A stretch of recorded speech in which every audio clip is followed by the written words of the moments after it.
see this right here? Look. Okay. No, look closely. Right. Hold up, please. Hold up. I can't hold it higher. Do you see? Yeah, we can see. Yeah.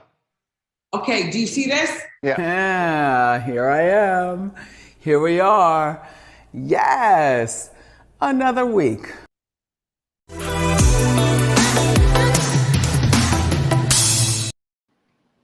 Hey, everybody. Welcome to a brand new episode of On the Line. I know is normally the other show, but this is an emergency, bitch. So I had to jump on the line. Thank you, production. Oh, hold on. Yeah, we live, girl.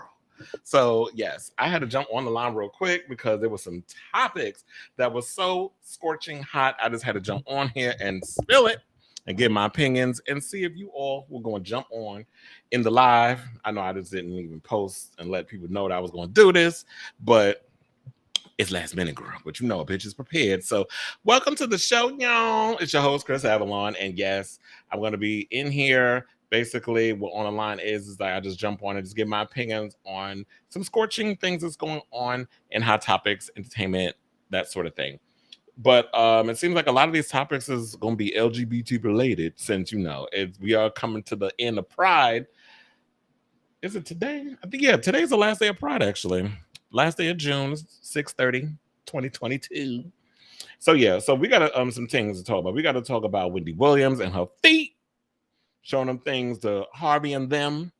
We're also going to talk about Lil Nas X and this whole hold on. To the right, to the right, to the right. Oh, to the right. Hold on. Okay. Am I going the other way? The other right. I don't know what's going on, but hold on. Okay. So yeah, we live, child.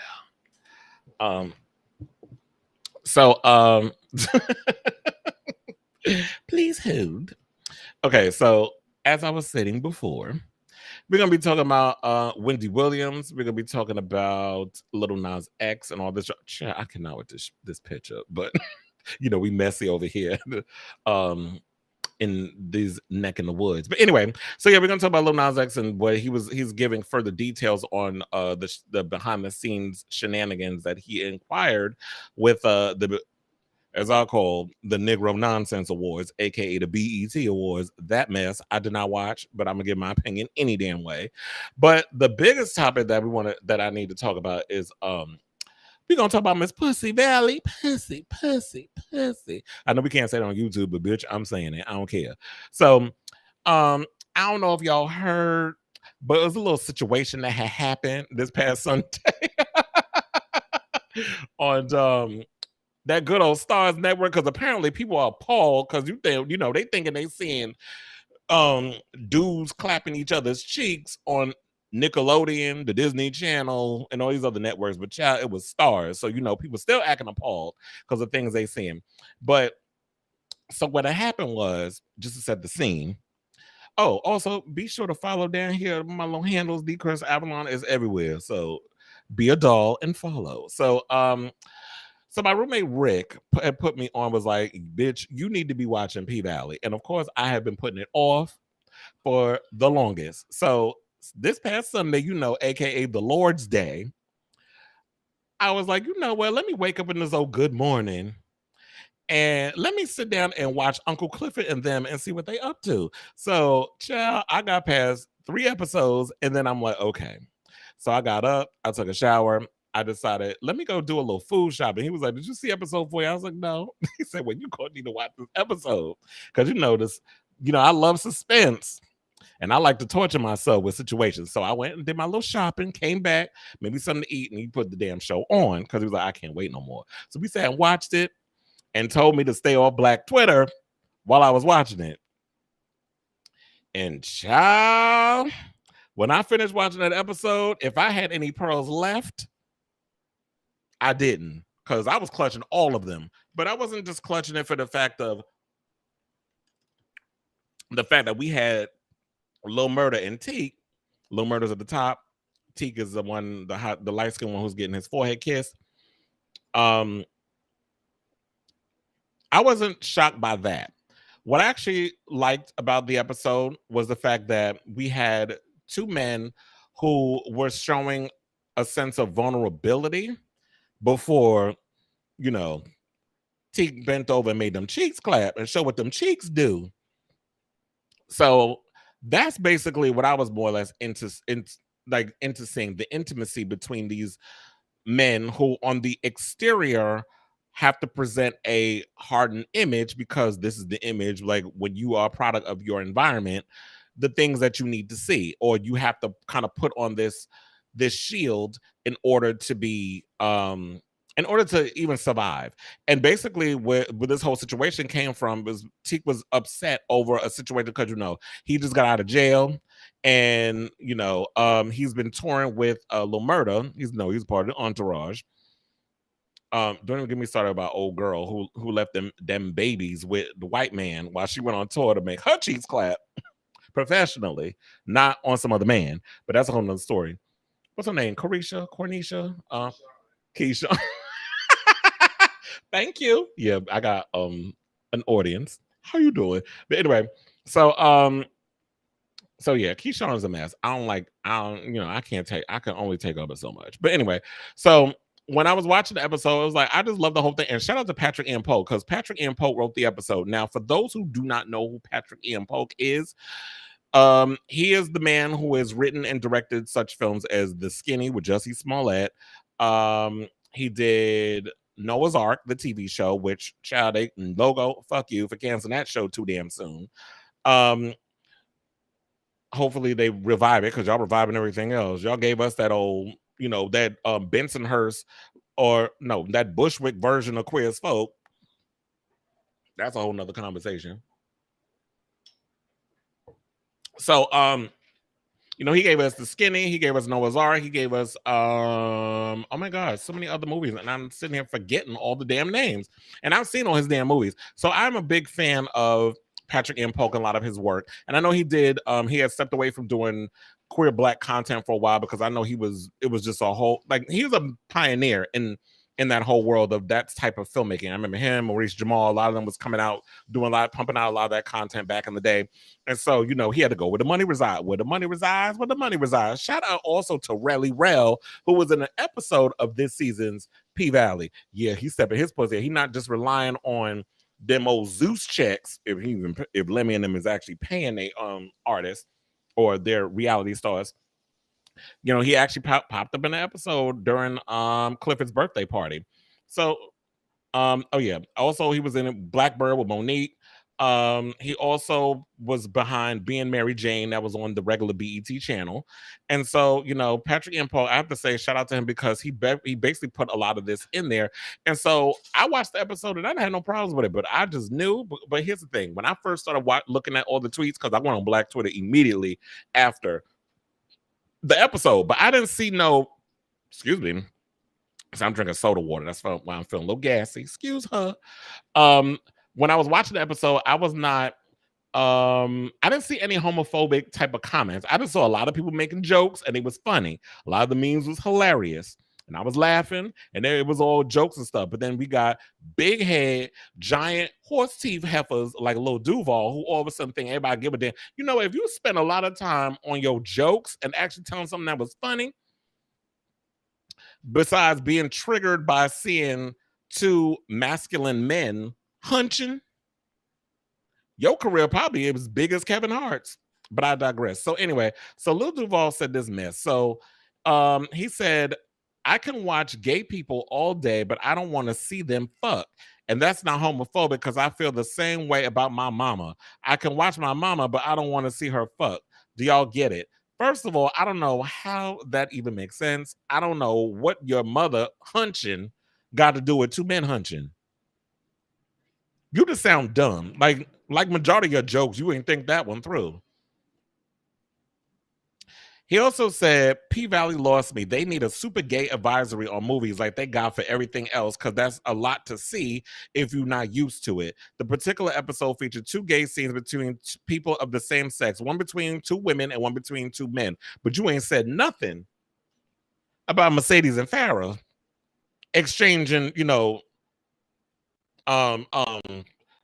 they mouths on each other's clam chowder, chowing down on the clam chowder. You ain't said nothing about that. But you got a problem with Teak and Lil Murda, not C Murda. And that's not the first time we've actually seen that. Like, y'all had no problem when Lil Murda was in the car with Miss Clifford last season with the Christmas lights on. Y'all ain't had no problem with that. Oh, because it's easy, because the media and society has put it out there that homosexuality is easily identifiable by the media bullshit and the lies and stuff that they've taught y'all. Meaning that the only time, so a feminine man getting his cheeks clapped on by a Lil Murda type, y'all are okay with that. But you have to realize, now you got the picture with Teak with the condom. I live for that though. But look, I was like, first of all, when I saw that shot, I was like, condoms, where they do that at? But I understand you don't want to scare y'all too much. Bad enough y'all can't take the fact of seeing two masculine men hunching in an episode. Because now you looking at it could possibly be your baby daddy that been out over in jail for a couple of years, and you thinking them conjugal visitors is holding their ass down. And I understand y'all don't want to do the whole, like, we got to use condoms because y'all want to equate homosexuality with HIV and stuff, and, you know, MSM and men who have sex with men but don't identify as gay. So I get all of that extra stuff that y'all, I get it. Like, you can only push the envelope but so much. But my thing is, just have the same energy for Mercedes and Farrah as y'all do for Teak and Murda. But y'all not going to do that because Mercedes and Farrah fits a certain fetishization that heterosexual men have when it comes to their fantasies about women. Y'all fantasize about being in I was going to say throuple, but that would require y'all actually having to be in a relationship. A threesome with two women. And y'all thinking because you see two women going down each other that you're going to be included. They ain't asked your ass to be invited. So Lil Duval need to worry about where he gonna reside his dick instead of worrying about, this show, which I'm guaranteed the same ones bitching about seeing this situation is gonna be back next Sunday trying to see what happens up in Chucalissa, Mississippi.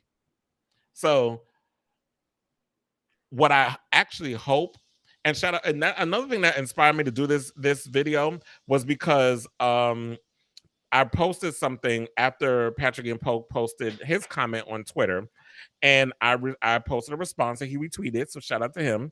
And I know he clapped back at Little Duval on what he said. If I could find that, he said, as a writer and producer of P-Valley, specifically a writer of this episode, I encourage you to step away from Chucalissa. This show is not for you. Go watch something else because the gay ain't going nowhere. Hashtag P-Valley. And I agree with that. It's like, you know what? At the end of the day, we basically want, all we want is representation. So when we see ourselves, I live for it. And before I finish what I want to say, he continued by saying this. The reality is a lot of these straight men are triggered by these gay love scenes. Watching them brings up questions they have about their own sexuality. They ain't got nothing to do with us or hashtag P-Valley. Do the work, look inward. And my thing is, why you got women and men who I did see was complaining, especially if you go on the Jasmine brand Instagram, and that's what also inspired me to write this. To talk about this as well. I'm reading a lot of the comments and people are agreeing with Little Duval for the most part, which I understand why y'all would do that, because now this show questions your mental ability to believe what gay is, or what you've been brainwashed to believe what gay is. Gay comes of all shapes, sizes, and colors. The media only wants to show you the Saucy Santanas, the Miss Lawrences, the hair, the ones that do the hair, that wear the long nails, yes, girl. Yeah, doing all that shit. Not all gay men do that. There are men who feel like they don't belong in that specific criteria of homosexuality. So a lot of times they don't partake in that. But I love the fact that someone like a Patrick Ian Polk has shown this, has given, light to this sort of situation. So, Patrick, you keep doing what you're doing. I hope you inspire a lot of artists. You've inspired me as a content creator, as a writer, to want to see more of that. Because quiet as it's kept, I've slept with quite a few little murders, antiques, and things of that nature. We are in the community are aware of those. But a lot of us know how to mind our motherfucking business and do what needs to be done, because you bitches apparently ain't doing it, or you've given credence to these men where they don't feel like they could be comfortable around y'all, because we see so many stories about women talking about, I can't be with no bisexual man, or y'all got a problem with it, and this, that, and the third.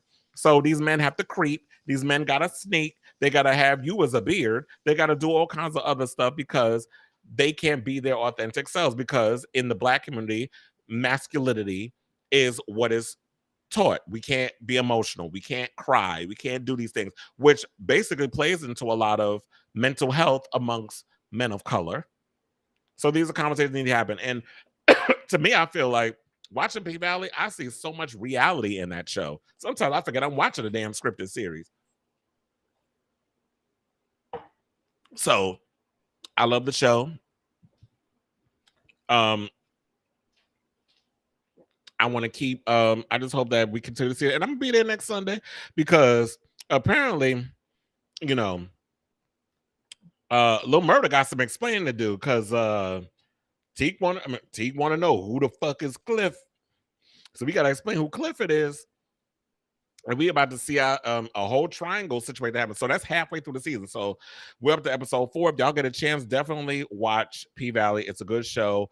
It's a great, in my opinion, a good representation of seeing not only, you know, Black people from a certain, you know, it's from a certain economical background, but it's also showing, you know, we got some queer representation. And hopefully this opens the door for more shows and more scripted fare being shown where we can see a real representation of people. So I'm living for it. I love P-Valley, and I'm gonna be there, like I said, next Sunday watching the brand new episode early, since I got the app, because you know the app, they release it before the damn network. So let's get into, so Lil Duval, sit your ass down somewhere. So let's get into Wendy Williams. So we got a lot to unpack with her, because not only do we have Wendy Williams, are we taking a break down? Okay, so what we're gonna do is we'll take, I know this is like on the cuff, so a lot of times shit happens, but y'all know I don't do no edits, I don't do none of that stuff. You get what you get, the real bitch. So let's take a little break. When we come back, we're gonna talk about Wendy Williams. She's giving, you know, she's talking about this new podcast that she got coming out. I'm gonna give my opinion on that. Also, this came out today. So, and this is Wendy Williams related. So Nene Leakes is revealing why her talk show was canceled. And yes, she says it was Wendy's fault. So that tea came out. So we got to bring that up. And there was some shit I didn't even know. So we're gonna talk about that and Lil Nas X. Oh, okay. Child, I'm gonna kill you. It's production. So let's talk about Lil Nas and then we'll take the break. So like I said before, I did not watch the BET Awards on account of Lil Nas X and what he has said, you know, about the whole BET, you know, fuck BET. And I agree, because BET has been very fickle and very funny when it comes to who they want to celebrate and who they don't want to celebrate. I'm also surprised that Beyonce didn't make an appearance and do Break My Soul when that song just came out, or Drake with that horrible ass dance album that he put out. I'm surprised they didn't come over and you know, go on the Black People's Network, to owned by white people, by the way, and put that whole, you know, perform.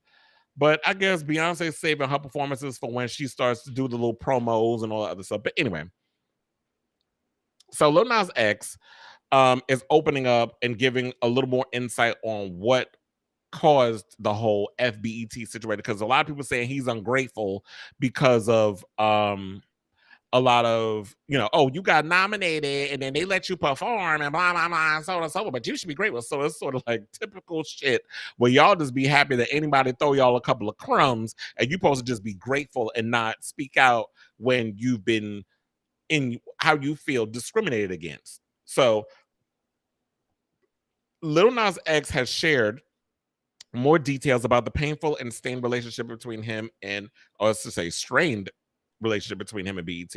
Now, he said the saga between him and the network did not begin with the snub this year, but started last year ahead of his performance at an award show. He says, my relationship with BET has been painful and strained for quite some time. It didn't start with this year's nomination, like most people might think.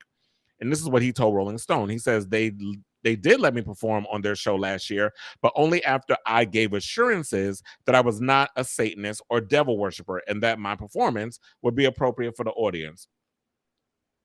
He also added by saying, they say that no one cheered louder for me than them that night, but the BET Awards team was actually very upset that I kissed my dancer on stage and vocalized their discontent with multiple members of my team immediately following the performance. Now, anonymous member of Lil Nas X's team provided more details of the moments after the 2021 performance by saying this. At some point after Nas got off stage, one of the BET producers came up to me, and before I could even open my mouth, he looked at me and said, that was really effed up. However, in a statement to the publication, BET shoots down Lil Nas X's claims, calling the summation of events around Lil Nas X 2021 BET Awards performance simply untrue. Well, you know what? I'm not going to buy nothing that BET Awards is selling. You know, they've been saying the projects. They were excited about his previous performances and continue to wish him well, but they're focusing on the biggest night and, you know, the typical performative PR statement. And I believe Lil Nas X. I believe that a lot of times, you know, because of the Call Me By Your Name video and a lot of the stuff that he was in there, it's Satanism, and that wasn't what the video was about. It was him poking, and I'm tired of talking about this because I talked about it last year, or whenever the video I think did come out last year, right? But anyway, it doesn't matter. When the video came out, I talked about that, where he basically was talking about how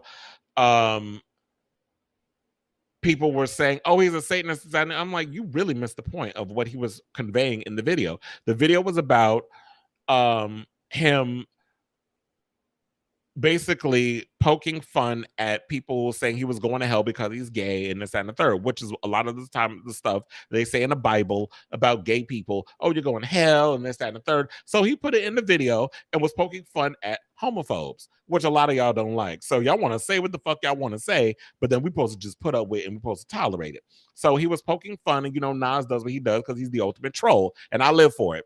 I live for a troll if the shit is done correctly.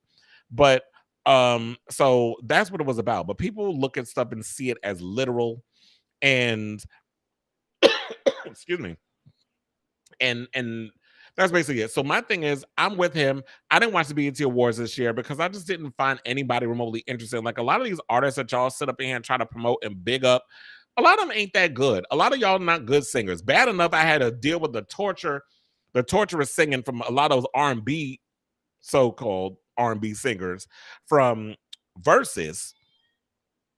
I already heard afterwards, like a lot of people was talking about, like a lot of people vocals and stuff was bad on the BET Award. They said the audio was terrible, the vocals was bad. So what y'all did it on a shoestring budget?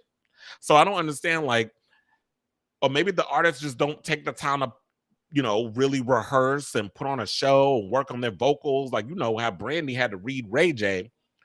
And I saw him online today doing his vocal lessons, so shout out to him. But, you know, Brandy basically stitched on her brother, talking about, well, I made you the tea. You didn't drink the tea. You're supposed to be on vocal rest, but you was over here drinking Casamigos. Shout out to Lindsay. That's his favorite drink. He about to go on live after this show, actually, over on his Instagram. Why am I promoting other people? Anyway, back to us. Hey, Lindsay, if you watch it. But anyway, so yeah, so back what were we talking about? Okay. So yeah, I'm with Lil Nas X on this whole situation. I hope he knows that because he's making these accusations. I already know BET is not going to bring him back to perform at BET Awards, and I'm sure he's fine with that, because at the end of the day, you know, it'd be nice if we could support and promote, and you know, hearing all this stuff about what's going on with the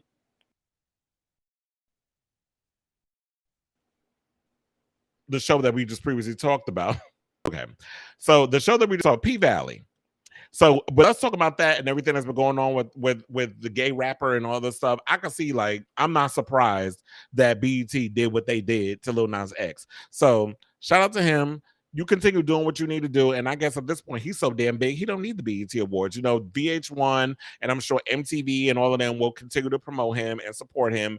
And the white kids are basically, you know, he's a crossover act. So it's unfortunate that Black artists don't want to sit and support the LGBT community when, quiet as it's kept, the LGBTQ community has played a prominent role in music, pop culture, and especially hip hop. So y'all want to sit and act like that we as a people, as a culture, does not play a prominent role in hip hop. Y'all can continue to play that bullshit ass lie if you want, but facts are facts, and it is what it is. So shout out to you, Lil Nas X. You keep doing what you're doing. But anyway, let's take this break. I know we got a cute little clip for the whole versus thing. So we're gonna take the little break. We're gonna come back. We're gonna talk about Wendy. And I know I didn't tell production this, but I'm gonna need you to pull up. Beyonce released her album cover, and I want to talk about that. So that'll be the closeout of the show. So I'm gonna send the photo. We're gonna do all of that, and that'll be the closer. But Wendy is gonna be the big story. So don't go away. We'll be right back with more On the Line. This is it.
See this right here? Look.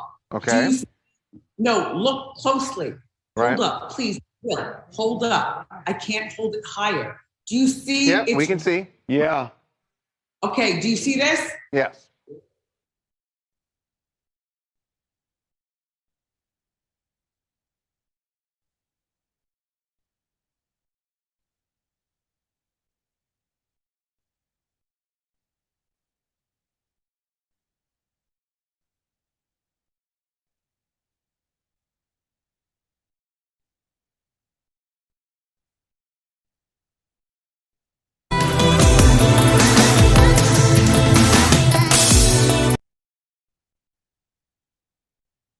Okay, so y'all, I just wanted to just say real quick because I know everybody was confused.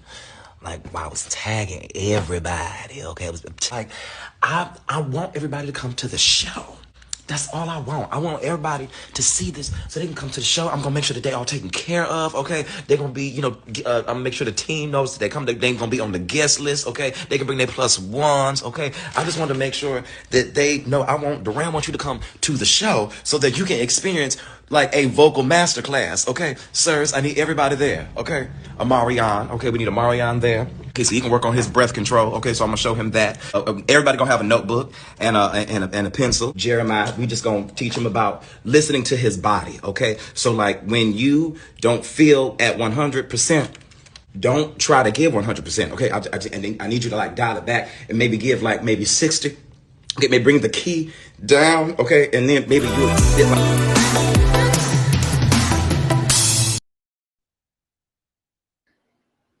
Oh, we back? I was trying to send production a little something, but I'm gonna have to mention it. So later on. So anyway, welcome back to the show. And that was cute. About the whole versus thing. I saw that earlier today. yeah, so we're back. Thank you all for tuning in. So let's get into this Wendy Williams story. So, um, I was wondering what next thing from Wendy Williams, and I know has been saying podcasting, and that's going to be the next avenue that she's going to get into. And Wendy recently did an interview with TMZ Live, and she basically confirmed that podcasting is her next venue. So now she was a guest on TMZ Live on this past Tuesday, June 28th, to talk about her departure from daytime TV and the development of her podcast. Now, during the appearance, she asked the host if they knew what the condition lymphedema. She said lymphedema is this, and that's what she posted, the thing with her feet, which production played the video clip, and we're gonna play it again just so y'all can see basically what it is. So yeah, we got a couple of Wendy clips. We're gonna play that right now, and then we'll come back with more of the show. Do you see this right here? Look. Okay. No, look closely. Right. Hold up, please. Hold up. I can't hold it higher. Do you see? Yeah, we can see. Yeah. Okay, do you see this? Yes. I am 100% retired in the Wendy Williams show. And I don't want to be on TV except for guest hosting. Like I love Whoopi Goldberg. I love The View. I love those girls.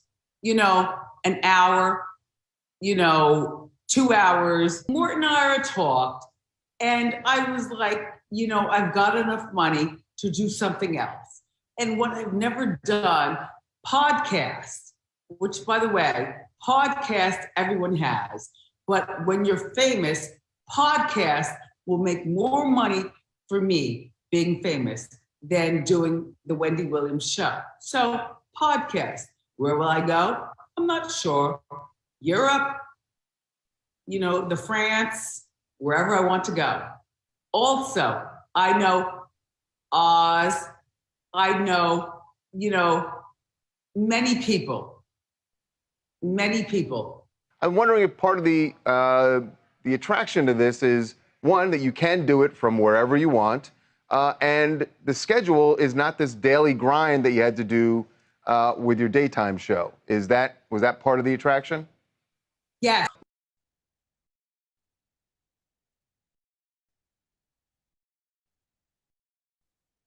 See this right here? Look.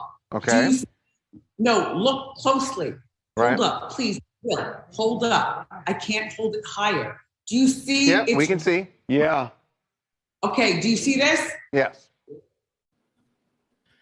Okay, I was gonna say same clip, girl. Okay, so shout out to Wendy Watchers for the clips, by the way. Now, I have to say, physically, Wendy looks good. Good wig, good skin, all that good stuff. However, the interview was similar to her interview with Fat Joe. Like, I feel like she wasn't 100% there mentally. She was struggling to formulate her words. She kept saying, podcast. That's what I want to do. Podcast.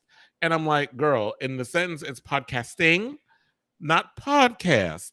Now, you're going to do a podcast, but when the action of the podcast will be I'm podcasting or things of that nature, it's not podcast. But I understand it's, Wendy has a way with words, but I just felt like she was really focusing very hard to formulate her words. Now, I should also point out that just because you're famous, just because you're a well-known person in the media and in the industry, does not mean that your podcast will be successful. Now, don't get me wrong. Wendy is the best that's ever done it. Like, she has pioneered so many people in this industry. If Wendy Williams did not exist, I don't think there would be a me, because Wendy is somebody that is a mentor. There's someone that I looked up to coming up in this business. Not just her, but it was other people. I looked at her. I looked at Howard Stern. There were so many others, pioneers before that basically, gave me the inspiration to perfect the way that I do what I do with talks, doing podcasting or talk shows or that sort of thing. So Wendy has definitely been someone who has inspired me in a lot of ways to do what I do. So I can't take that away from her. First of all, if there was no Wendy Williams, there would be no TMZ. So Wendy Williams was before TMZ. Before there was a TMZ, it was Wendy Williams. So Harvey, you need to thank Wendy for being able to do what you do. You was able to just turn it into something else. But Wendy was doing what you was doing before you even was a thing. So we need to put that out there and let that be known as well. You know, to give Wendy her flowers. Now, however, does she have what it takes to put together a podcast and to interview people that she want to interview? Because I did hear that the rumor was swirling that she's already spoken to Snoop Dogg, well, you know, Snoop Dogg will show up to an envelope open at this damn point. That man is everywhere. So she's spoken to Snoop Dogg, Fat Joe, God, I'm sick of those broads. The damn Kardashians. About potentially being guests, and even reached out to a member of the orange asshole that ran this country into the damn toilet for 4 years. She spoke to one of them, but didn't reveal which relative. I hope that it's podcast. I'm about to just turn that into a ringtone. Podcast. But anyway, I hope it's Mary Trump. Like, if you're gonna get somebody with some damn sense. Like, it would be good, and I guess, in my opinion, if you got one of the members of Trump's campaign. But look, with all this stuff going on with these January 6th hearings, I don't think any of these Trumps would want to even be stupid enough, but knowing their egos, they just might go on your show and incriminate themselves any more than they already have. So if Wendy can snatch that would be great. But I feel like at this point, Wendy needs to just get her mental health together. I'm really hoping that, you know, I would like to see her get her mind right and everything else. And I understand that she only has 5% of feeling in her feet.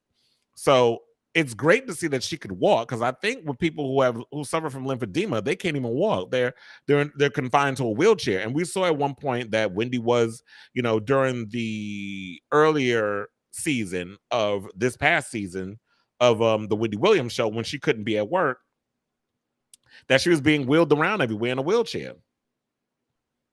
And I understand that she's under new management as well. What's the manager's name? I know his last name is Selby. I don't know what the first name is, but she does have a new manager. She ain't with Bernie no more, because apparently Will Selby, that's his name. So Bernie is no longer managing her, because, you know, she accused him of stealing from her. But it's good to see that she's not in a wheelchair, but it's also messed up, like, to see what this thing has done to her body. And she has no feeling in her feet, and she could, you know, it's good that she could walk, but it's just sad. So my prayers go out to her. I'm rooting for Wendy to make a comeback. I hope she makes a comeback. She deserves to come back. She deserves to continue to tackle different parts of the entertainment. She's conquered, you know, old school radio for the many years that she did that, or decades, I should say. She conquered TV for 12 years, not the 13, because she ain't show up to work, but the 12 and a half years that she did show up to work, she conquered television. And it'd be great to see her conquer podcasting, but not conquer podcast, but conquering podcasting. It'd be great to see her do that, but she's got to be mentally capable of doing it, because podcasting is not just sitting there and running your damn mouth. You literally have to have all your notes. You got to have your eyes dotted, your teeth. You got to have all your shit, and you got to be able to come up on here and really give it like it needs to be given. So shout out to Wendy. I'm rooting for her, and I'll keep you guys posted on this tea as it develops. Now, speaking of Wendy Williams, Nene Leakes and Tom Arnold are accusing Wendy Williams of getting their talk show canceled before it even got off the ground. Now, according to reports, Real Housewives of Atlanta alum Nene Leakes and actor Tom Arnold were prepared to collaborate as co-hosts for a daytime talk show produced by the same people as Wendy Williams' show, meaning Deborah Mercury. However, the ex-husband of Roseanne believes a purse feud. Purse first. Welcome to the room, purse first. Oh no, every time I hear purse, I just go right automatically to Bob the Drag Queen. Shout out to her group. But anyway, so she believes a purse feud between Wendy Williams, 57, and Nene Leakes, 55, is the reason their talk show never aired. Now, Arnold, 63, you know, I got to put his number in there too, because if we're going to talk about women, we're going to talk about the men, claimed the purse controversy happened in 2014 after Leakes posted a photo of her custom Hermes Birkin bag. Now, Wendy made note of the bag and asked viewers on her recently canceled talk show and Twitter, hot question, what do you think about Nene Leakes defacing her Birkin bag? And Leakes found out about the now deleted tweet and responded to Williams and said this, I am sure you're scared I will take your place. I know you have heard. Wink, wink, be scared. According to Arnold, Leakes' response cost them their gig. However, Leakes feels like it was more to their show being canceled besides the purse commentary. Leakes said this. Wendy saw that I had defaced my Birkin bag, and yes, she posted a comment on her show's social media page about it. But that wasn't the trigger. The trigger was what she said about it and me on her Hot Topics segment. She added, Kim Kardashian had done the same thing around the same time, defaced her Birkin bag. Wendy said Kim could do that because she had the money to do such a thing, but basically I didn't. Leakes recalled, I responded by saying something like, now Wendell. Child. All I think about is whenever y'all say Wendell, I just be thinking about T.S. Madison, Wendy, Wendell, Orenthal, Bartholomew, Rufus Clyde, Cleotis, L. Dover, Hezekiah Walker Williams. Like whenever I hear that, that's what I be thinking. Shout out to T.S. Madison for that. But she said, now Wendell, I have 4 Birkin bags and I can do the same. Now, you know, Wendy was messy back in the day. When it came to, she would talk so much crap about black people, but would not give the same energy to her white counterparts, unless it was Angelina Jolie and Brad Pitt, and she wanted to talk about how innocent Jennifer Aniston is. I ain't getting into that whole thing. That was like 25 damn years ago when them two got together. But, you know, we know how Wendy is when it comes to, you know, she tends to go, a lot of people say, and I have seen it at times, that she tends to go harder for a lot of her black peers than she does for white celebrities. So I kind of agree with that, because for her to say Kardashian could do it because she got money, but I'm like, if Nene Leakes could afford a Birkin bag, clearly she could do the same damn thing to her purse. And if she was going to put it on the auction block and make some money or donate it to charity or whatever, that's her place. Like if she could afford a Birkin bag and she wanted to put all kinds of bloops and close your legs to married men and all this stuff, which she did, she put all them sayings, her famous sayings, all over her Birkin bag, then Kim Kardashian would do the same thing. But down here, you saying that, giving that same energy when the Kardashians be out here basically stealing from black entrepreneurs, lesser known black entrepreneurs, and trying to pass it off as their own work. So I would like you to at least have that same kind of energy. So Nene went and said Wendy didn't like it. Demma Mercury pulled the deal and stopped all communication with me. Our deal went dead. She reported, I do remember this, that Charlamagne said that William Kevin Hunter was the one that blocked Nene's talk show, because I remember hearing that story back in the day. And I remember there was like there was an event that Nene and her husband at the time, Greg, may he rest in peace, went to. And who else was there? Oh, so it was Wendy and her husband at the time, who she ain't with no more. We already know the tea on that. You can Google Schmoog if you want to know why they not together, if y'all been living under a rock. But we ain't recapping that here. That's a long one. Shout out to Sharina and Journey. But yeah, so Wendy and Kelvin, and there was a big, I remember there was they were at some type of award show, it was an event or something, and Nene got on stage and there was a whole shouting match and there was some drama that went on. And I remember seeing a little bit of the clip of Nene's pilot, and that shit was terrible. No shade, but just saying, it was terrible. Like what Nene trying to do the whole talk show thing, and no shade also, but I think even though Nene is a bubbly personality and larger than life and that sort of thing, I can't see her hosting a talk show. Like, I don't see her doing one by herself. Like, if they would have made Nene Leakes a part of the real, like the panel, made that show rest in peace, I feel like that would have worked for her.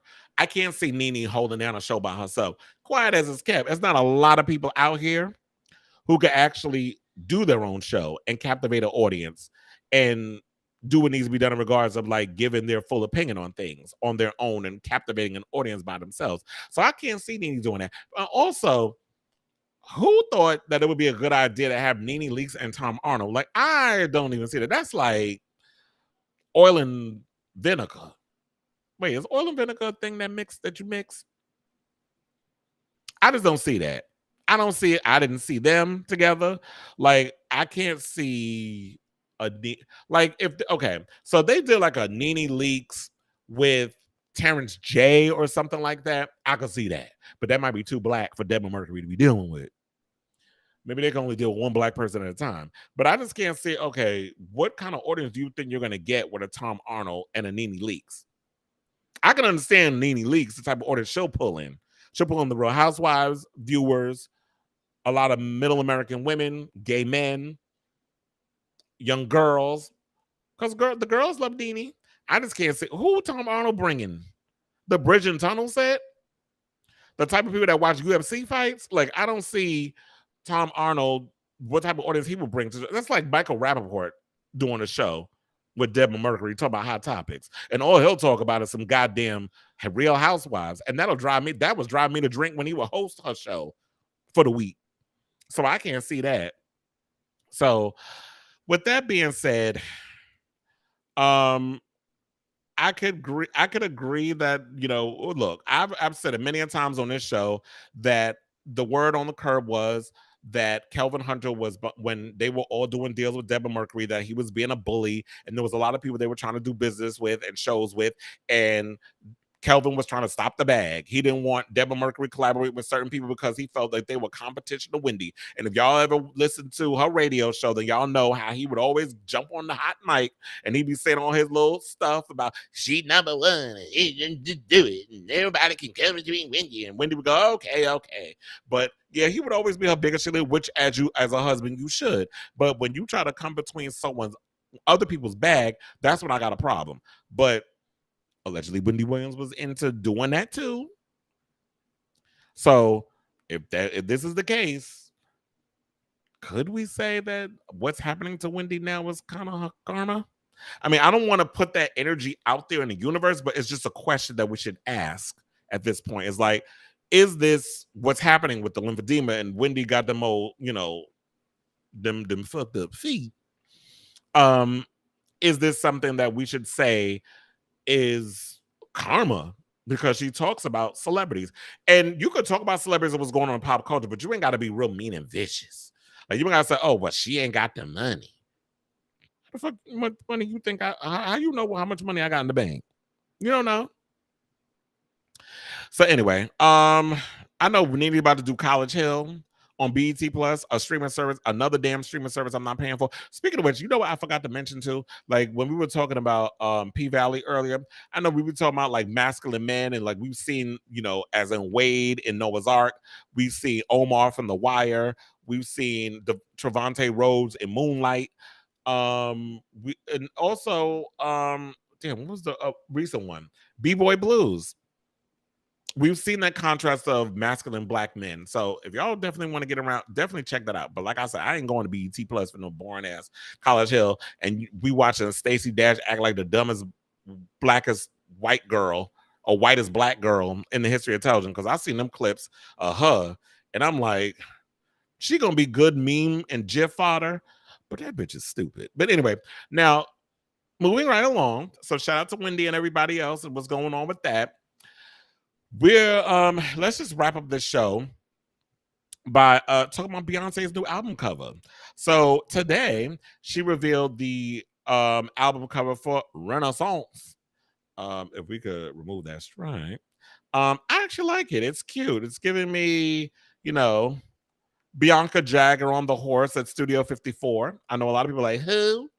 Child, if y'all don't sit and learn some shit, there was an infamous Bianca Jagger on the white horse at Studio 54, like literally rode a living horse inside. I remember Kylie Minogue, a similar, coming out on the horse during her Aphrodite tour. I should also point out that my friend Sir Paul, who was an out LGBTQ artist, did a similar one, which I was telling in production, because that's what I was trying to bring up earlier before we came back on. He did an album cover for his album cover of The Horse. He did one also, butt naked on a horse, on an actual horse. I remember when I interviewed him a million years ago. I don't know, it's out there somewhere. Google schmoogle it. he actually opened up and talked about like how he had to get in the tip top shape for that shoot. I couldn't send it because I'm in the middle of talking, but it's on Google. The album cover. Check your text, darling. But also, yes. So he was basically telling me about how, that whole album cover came about, and basically, how he had to diet and work out tremendously, and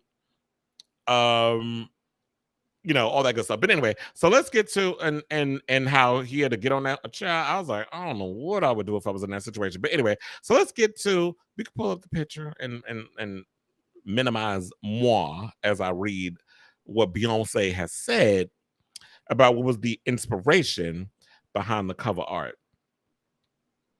So she said, as I get my Beyonce on, creating this album allowed me a place to dream and to find escape during a scary time for the world. It allowed me to feel free and adventurous in a time where little else was moving. My intention was to create a safe place, a place without judgment. So yeah, that's basically what Beyonce said. And now he wants a picture. Please hold as I'm doing this live.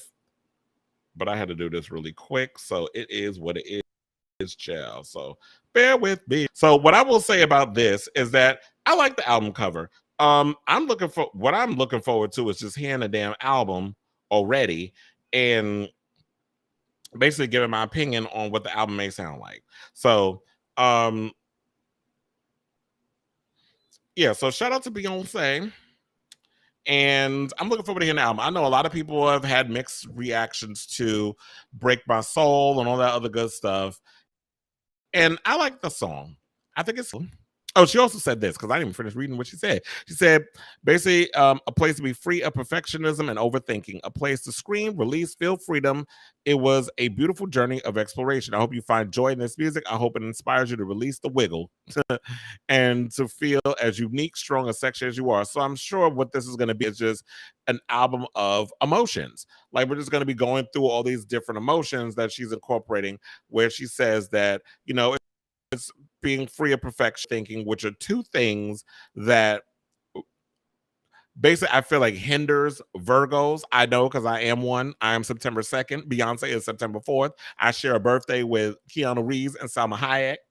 Shout out to my Virgo siblings.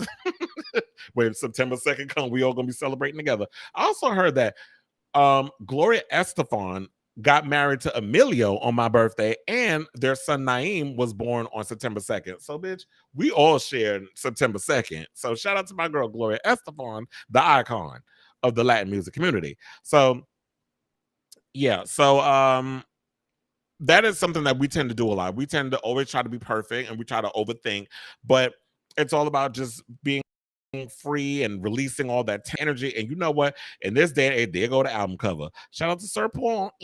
So that freedom of expression and stuff, I live for it, and I'm looking forward to hearing this album. We got like 3 more weeks until the album's released. So shout out to Miss Beyonce. And girl, I'll be here listening to that album and giving my reviews and my opinions and all the stuff and everything else. But anyway, so thank you all for watching this episode. I know this was spur of the moment, so I don't know who's watching, how many people's watching. I'll find out later. But definitely, if y'all get a chance, if y'all watch the replay, as it's about to be once we did this shit, please leave your comments and your likes and all that good stuff, and let me know what you thought of this episode, what are your opinion on some of the topics and all that good stuff. So yeah, this on the line, and until next time, ciao, darlings.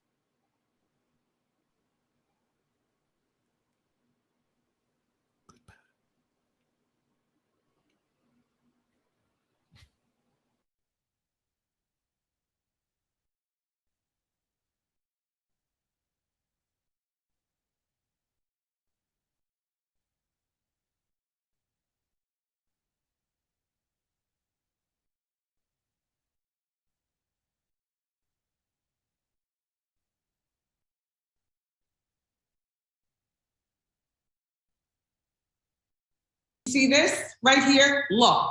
Okay. No, look closely. Right. Hold up, please. Hold up. I can't hold it higher. Do you see? Yeah, we can see. Yeah. Okay, do you see this? Yes.